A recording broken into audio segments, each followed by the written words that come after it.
कहते हैं जब इंसान की दुनिया खामोश हो जाती है तब अल्लाह की आवाज दिल में गूंजने लगती है।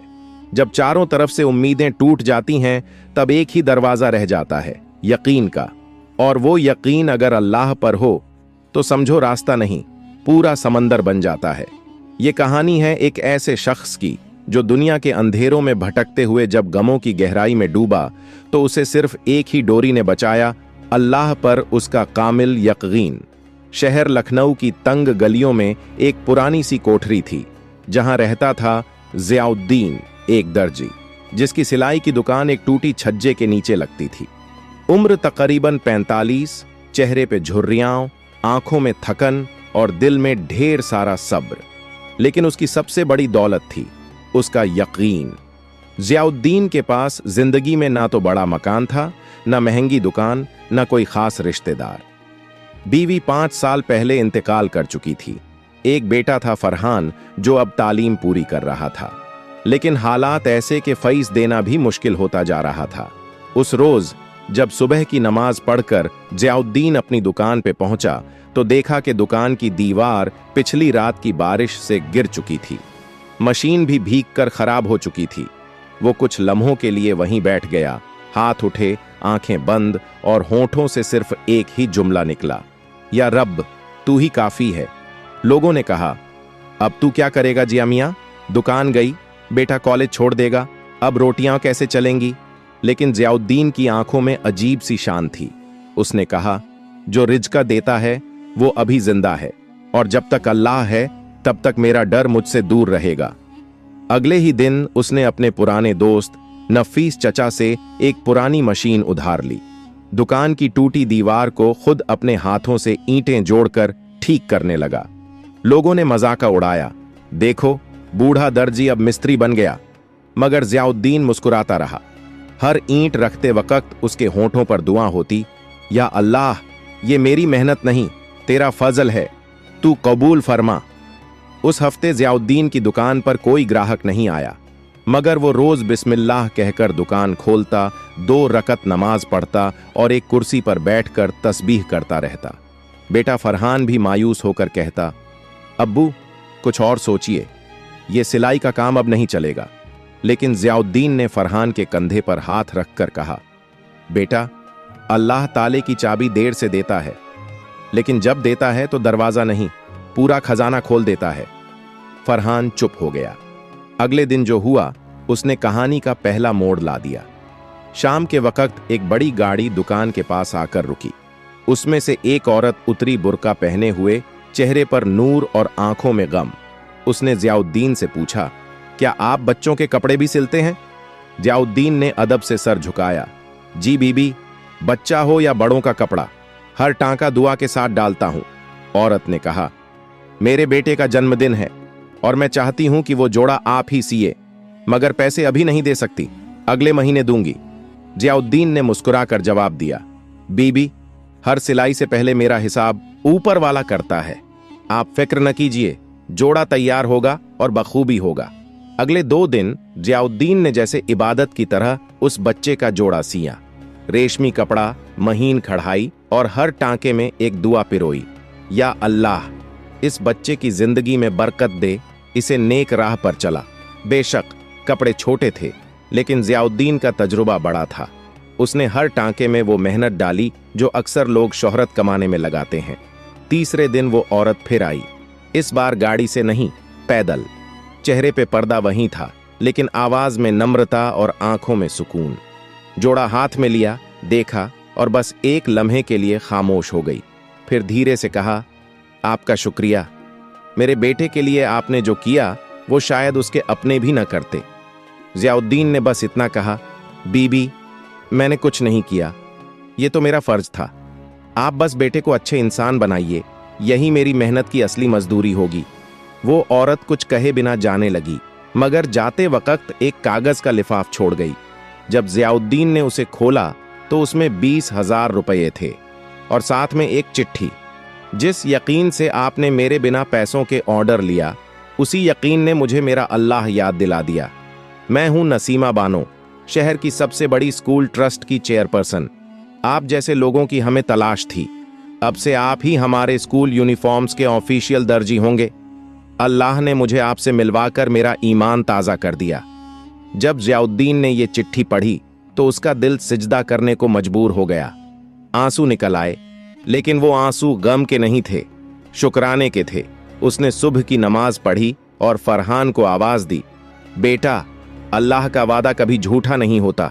देख, बिना मांगे उसने वो दे दिया जो हम सोच भी नहीं सकते थे।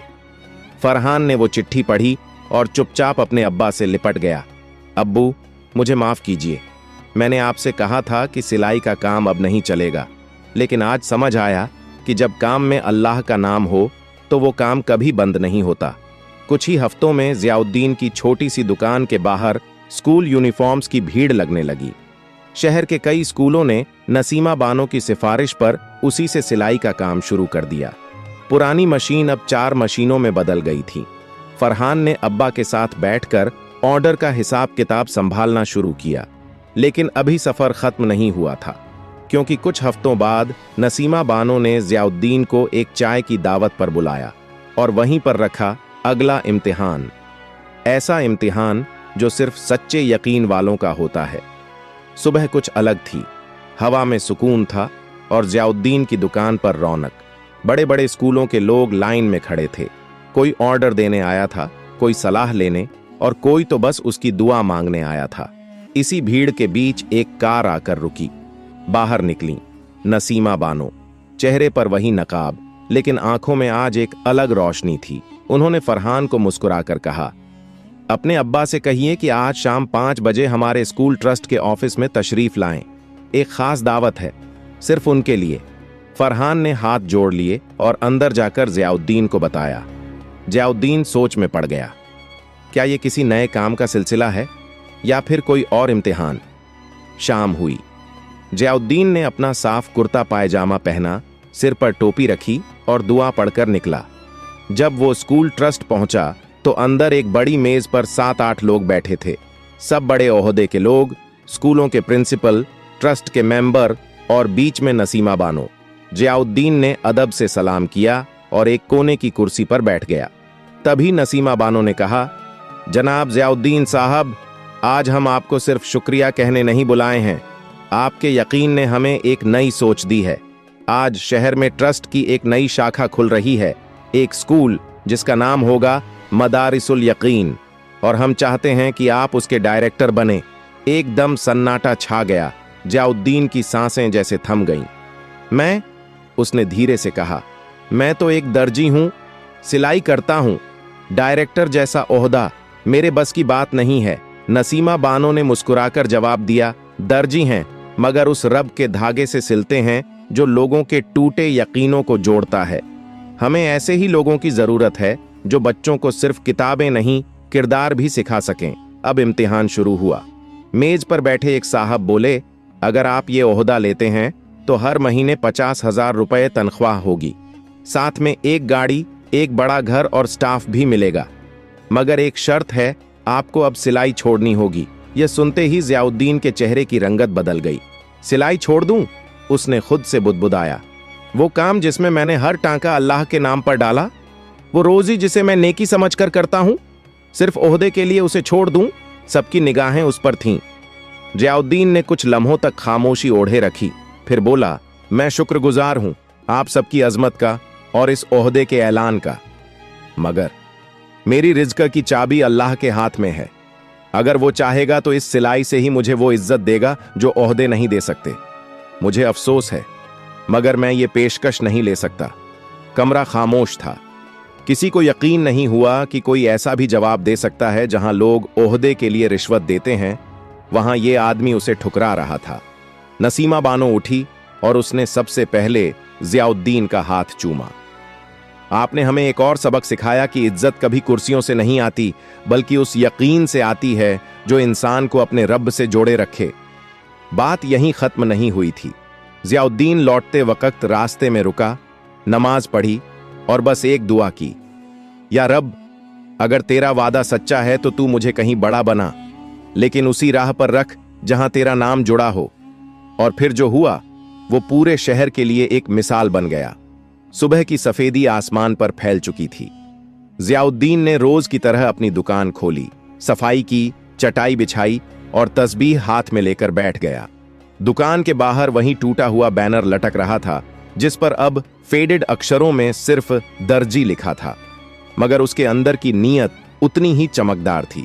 कुछ ही देर में एक अजनबी नौजवान दुकान पर आया। हाथ में एक पुराना थैला था और कपड़े का गट्ठर।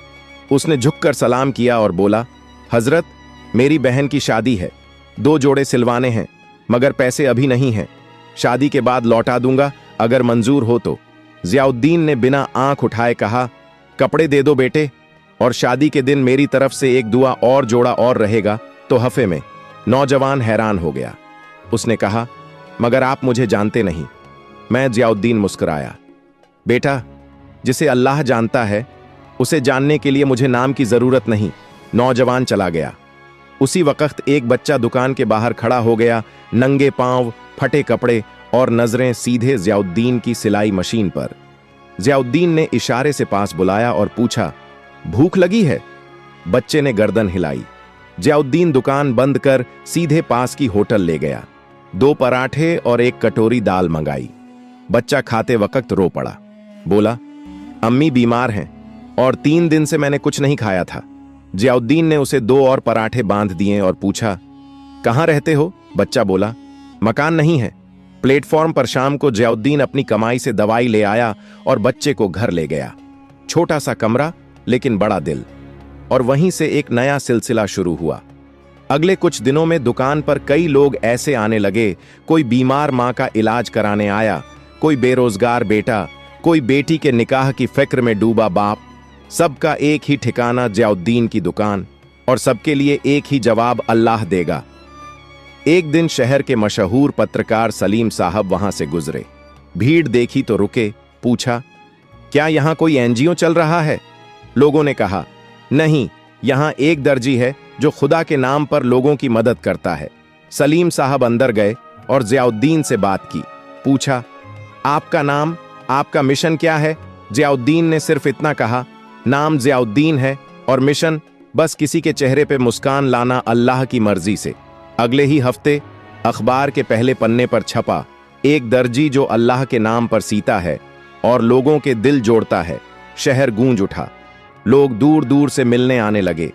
कुछ मदद देने आए, कुछ सीखने और कुछ सिर्फ उस दरवाजे को देखने जहां से कोई खाली हाथ नहीं लौटा। बिना बोर्ड बदले, बिना नारा लगाए, वो दुकान अब यकीन का मरकज बन चुकी थी।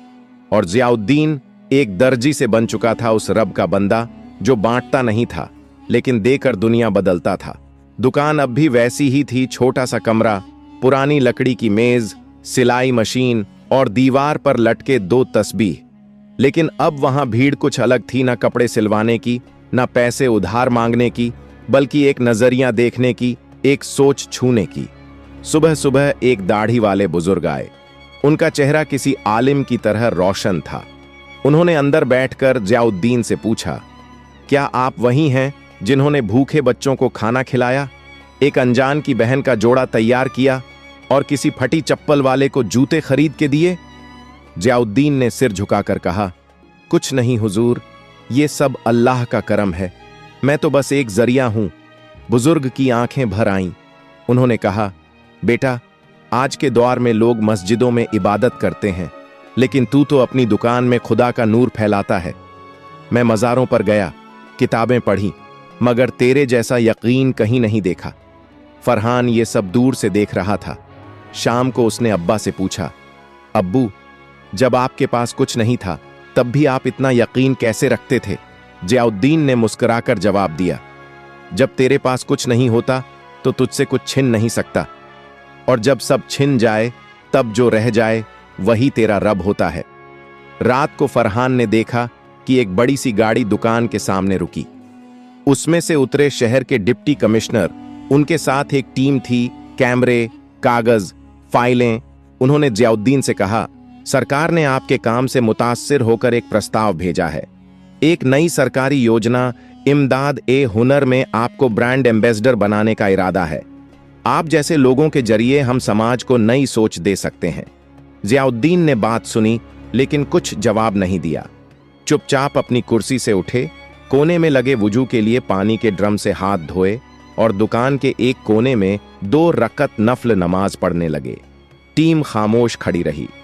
नमाज के बाद उन्होंने मुस्कुराकर सिर्फ इतना कहा, मैं राजी हूं, मगर एक शर्त पे। जहां भी जाऊं वहां पहले मस्जिद होगी, फिर मीटिंग, पहले तस्बीह होगी, फिर तकरीर।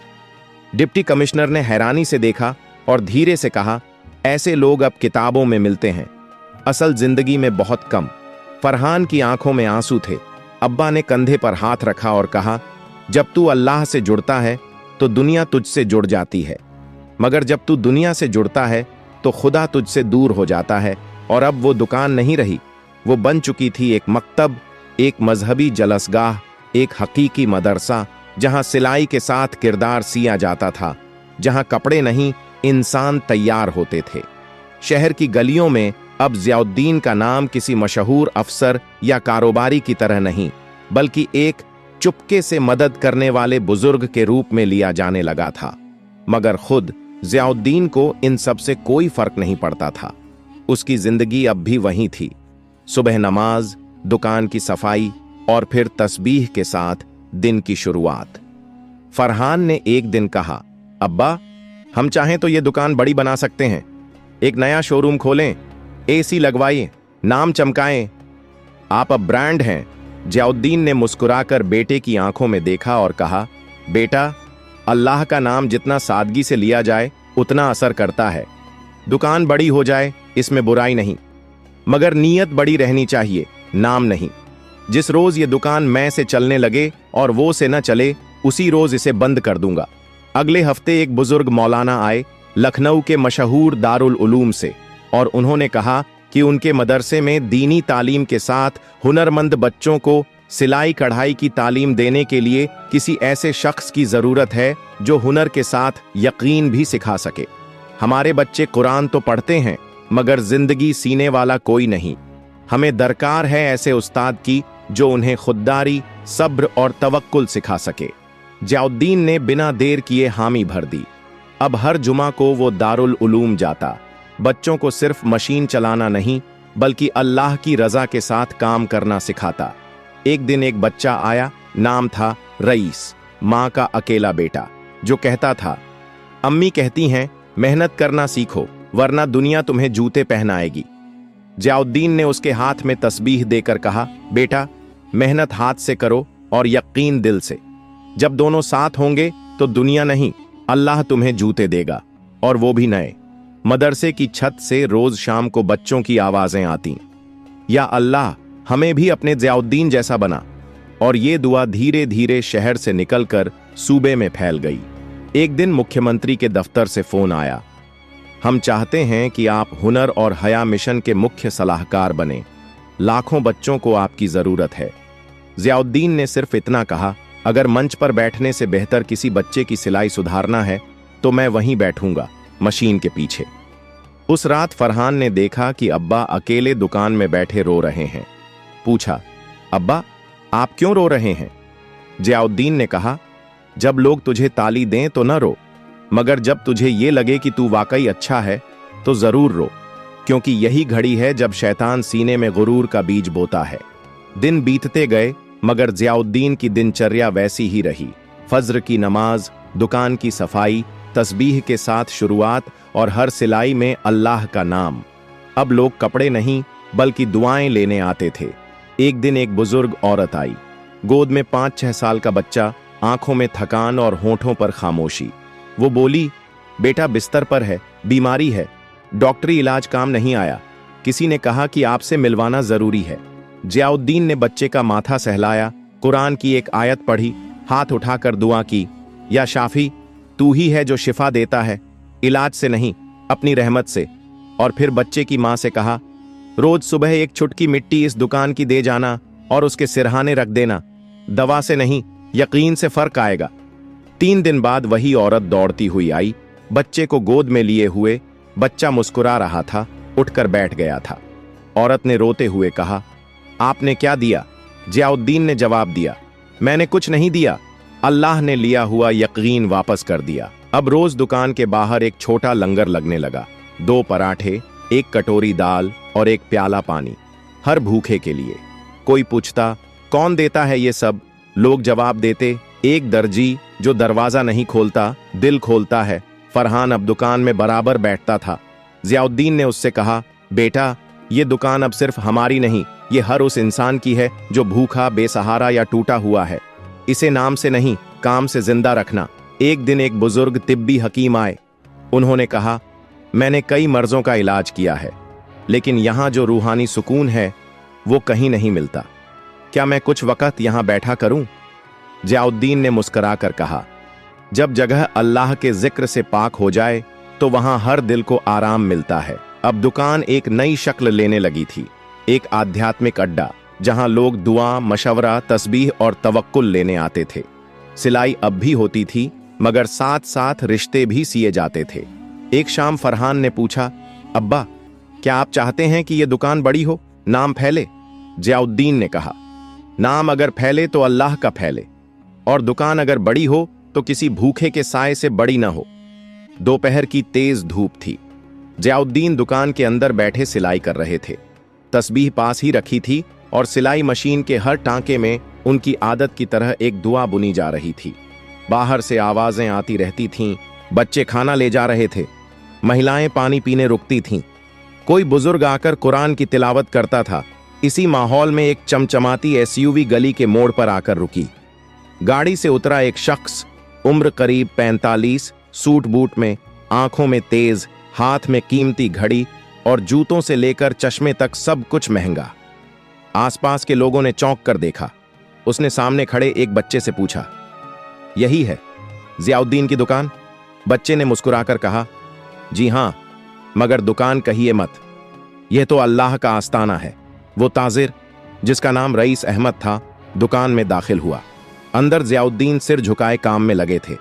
बिना सर उठाए ही बोले, आइए बैठ जाइए और बताइए क्या सिलवाना है? रईस अहमद एक पल के लिए ठिठक गया। वो शख्स जिसे पूरे शहर में वीआईपी ट्रीटमेंट मिलता था, यहां बिना देखे ही उसे आम शख्स की तरह बिठा दिया गया। उसने कुर्सी खींची, बैठा और धीमे से कहा, कुछ सिलवाना नहीं है, दरअसल मैं आपको देखने आया हूं। बहुत सुना है आपके बारे में, शहर के हर कोने में आपके कामों की चर्चा है। जियाउद्दीन ने हल्की सी मुस्कान दी, लेकिन सिर अब भी नहीं उठाया। बोले, अगर देखने आए हैं तो देखिए मेरे काम को, मेरी नीयत को। मेरे चेहरे में कुछ नहीं मिलेगा, मैं तो बस एक सिलाई वाला हूं जो रब के नाम पर सुई चलाता है। रईस ने चारों तरफ देखा। कोने में बच्चों के लिए खिलौने, एक तरफ साफ चादरें तह करके रखी थीं जिन्हें जरूरतमंदों को बांटा जाता था, एक तरफ खाने का लंगर चल रहा था और ऊपर टंगी थी सिर्फ एक तख्ती, यहां हर कपड़ा अल्लाह की नजर से सिला जाता है। रईस की आंखें कुछ नम हुईं। उसने कहा, मैंने करोड़ों कमाए हैं, बड़े बड़े शोरूम, गाड़ी, बंगले, लेकिन आज तक चैन नहीं आया। दिल की बेचैनी कम नहीं होती। आज यहां आकर महसूस हुआ कि सुकून जमीन पर बैठकर भी मिल सकता है, अगर नीयत पाक हो। जियाउद्दीन ने अब पहली बार उसकी तरफ देखा, आंखें गहरी लेकिन नर्म। बोले, ताजिर साहब, दौलत कमाने में बुराई नहीं, मगर अगर दौलत दिल के ऊपर बैठ जाए तो सुकून वहीं दम तोड़ देता है। दौलत से रोटी मिलती है, मगर दुआ से बरकत मिलती है, और बरकत वहीं मिलती है जहां दिल नम्र हो और हाथ खुले। रईस ने कुछ सोचते हुए जेब से एक चेक निकाला, 50 लाख रुपए का, और कहा, यह मेरी तरफ से आपके कामों के लिए। आप चाहें तो इससे अपनी दुकान को बड़ा बना सकते हैं, लंगर बढ़ा सकते हैं, जो चाहें। जियाउद्दीन ने चुपचाप चेक देखा और फिर उसे मोड़कर वापस उसकी जेब में रख दिया। साहब, जो लंगर अल्लाह चला रहा है उसे इंसानों की तिजोरी की जरूरत नहीं। अगर आप वाकई देना चाहते हैं तो हर महीने एक गरीब के लिए राशन बांटिए, एक बच्चे की तालीम का खर्च उठाइए या किसी के इलाज का जिम्मा लीजिए। नाम हमारा नहीं, नेकियां आपकी हों। रईस कुछ देर चुप रहा, फिर पहली बार जमीन पर बैठ गया, कुर्सी से नीचे। हाथ जोड़कर कहा, आज मैंने एक वली से मुलाकात की है। मैं अब ताजिर नहीं, सिर्फ एक इंसान बनकर जिंदगी जीना चाहता हूं। वो दिन था जब एक अमीर ताजिर ने इस दुकान से लौटते वक्त अपने जूतों से ज्यादा एक तस्बीह को अहमियत दी। अब दुकान में ताजिरों के नाम नहीं पूछे जाते थे, सिर्फ दिल की हालत देखी जाती थी। शाम ढल चुकी थी। सूरज की आखिरी किरणें जियाउद्दीन की दुकान की दीवारों पर सुनहरी चमक बिखेर रही थीं। चिड़ियाओं लौट रही थीं, बच्चे खाना बांटकर वापस बैठ चुके थे और तस्बीह की खनक हवा में धीरे धीरे गूंज रही थी। मगर आज माहौल कुछ ज्यादा खामोश था। फरहान ने देखा कि अब्बा सामने की कुर्सी पर बैठे हैं, आंखें बंद, तस्बीह हाथ में, होंठ हिल रहे हैं लेकिन आवाज नहीं आ रही। धीरे से पास गया और कंधे पर हाथ रखा। जियाउद्दीन ने आंखें खोलीं, एक गहरी सांस ली और बोले, बेटा, लगता है अब मेरा सिलसिला पूरा होने वाला है। फरहान कांप गया। अब्बा, ऐसी बात मत कीजिए। जियाउद्दीन ने बहुत प्यार से मुस्कुराते हुए कहा, मौत से डर नहीं लगता बेटा। मैंने पूरी जिंदगी उस अल्लाह के भरोसे गुजारी है जिसने हर लम्हा मुझे उठाया, संभाला। अब जब बुला रहा है तो क्या मुंह मोड़ूं? उन्होंने उठकर वुजू किया, 2 रकत नमाज अदा की और फिर दुकान के कोने में बैठ गए। रात के वक्त दुकान के बाहर एक आदमी आया, नंगे पांव, आंखों में पानी, हाथ कांपते हुए। कहने लगा, मैं लुट गया हूं, घर उजड़ गया, जीने का कोई रास्ता नहीं बचा। जियाउद्दीन ने उसे अंदर बुलाया, पानी दिया और एक पुराना कुर्ता निकालकर उसके कंधों पर रख दिया। बेटा, जब सब कुछ छिन जाए तो समझो कि अब सिर्फ अल्लाह रह गया है, और जब अल्लाह रह गया है तो सब कुछ दोबारा मिल सकता है। आदमी फूट फूट कर रो पड़ा। जियाउद्दीन ने उसके सिर पर हाथ रखा और धीरे से पढ़ा, ला तखफ इन्नल्लाह माना, मत डर, अल्लाह हमारे साथ है। उस आदमी ने कहा, क्या मैं रोज यहां आ सकता हूं? जियाउद्दीन ने कहा, यह जगह मेरी नहीं, अल्लाह की है। यहां आने से पहले इज्जत लाओ, नाम नहीं। रात गहरी हो चली थी। फरहान दुकान बंद करने आया तो देखा अब्बा वहीं बैठे बैठे सो गए हैं। तस्बीह हाथ में है और चेहरे पर एक रूहानी चमक है, जैसे कोई सुकून की चादर ओढ़कर मुस्कुरा रहा हो। पास गया, हल्का सा झुका, अब्बा। लेकिन अब्बा की रूह अब सफर पर जा चुकी थी। अगले दिन शहर की सुबह कुछ और थी। अखबार की पहली सुर्खी थी, एक दर्जी चला गया मगर पीछे छोड़ गया यकीन का खजाना। उनकी दुकान के सामने हजारों लोग जमा हुए।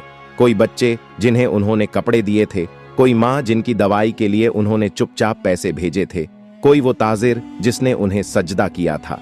हर चेहरा गीला, हर हाथ दुआ में उठा हुआ। उनकी तस्बीह अब दुकान की दीवार पर टंगी थी। फरहान ने दुकान को बंद नहीं किया, बल्कि एक नया बोर्ड लगाया, दर्जी साहब नहीं रहे, मगर उनका यकीन अब भी यहां सिलाई करता है। कभी किसी गली में कोई भूखा बच्चा आज भी पूछता है, क्या यहां वो बुजुर्ग रहते हैं जो बिना नाम पूछे रोटी देते थे? तो जवाब आता है, वो नहीं रहे, मगर उनकी खुशबू अब भी इस हवा में है, क्योंकि यकीन मरता नहीं, वो बस एक दिल से दूसरे दिल तक सफर करता है।